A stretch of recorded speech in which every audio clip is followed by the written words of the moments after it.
शेतकऱ्यांची प्रतीक्षा आता संपण्याच्या मार्गावर आहे. प्रधानमंत्री किसान सन्मान निधी योजनेतील पुढील हप्ता लवकरच शेतकऱ्यांच्या खात्यात जमा होण्याची शक्यता. पीएम किसान योजना आज केवळ सरकारी योजना न राहता देशभरातील कोट्यवधी शेतकऱ्यांसाठी आर्थिक आधार बनली आहे.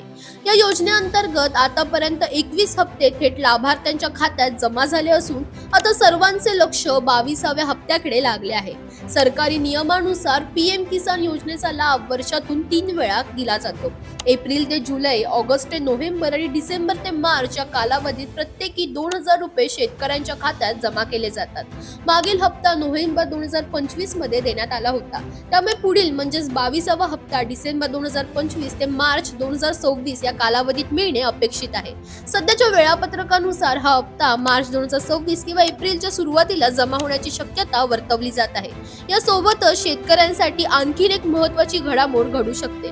1 फेब्रुवारी रोजी सादर होणाऱ्या केंद्रीय अर्थसंकल्पात शेतकऱ्यांसाठी काही मोठे निर्णय जाहीर होण्याची चर्चा आहे. सध्या पीएम किसान योजनेअंतर्गत वर्षाला 6000 रुपये दिले जातात. मात्र वाढती महागाई आणि शेती खर्च पाहता ही रक्कम वाढवावी अशी मागणी सातत्याने होत आहे. जर सरकारने यावर सकारात्मक निर्णय घेतला तर शेतकऱ्यांना दुहेरी लाभ मिळू शकतो. दरम्यान पुढील हप्ता अडकू नये यासाठी शेतकऱ्यांनी ई-केवायसी पूर्ण असणं अत्यावश्यक आहे. ई-केवायसी अपूर्ण असल्यास हप्ता थांबू शकतो. pmkisan.government.in या अधिकृत संकेतस्थळावर किंवा मोबाईल ॲपद्वारे आधार किंवा OTPच्या माध्यमातून ई-केवायसी प्रक्रिया सहज पूर्ण करता येते.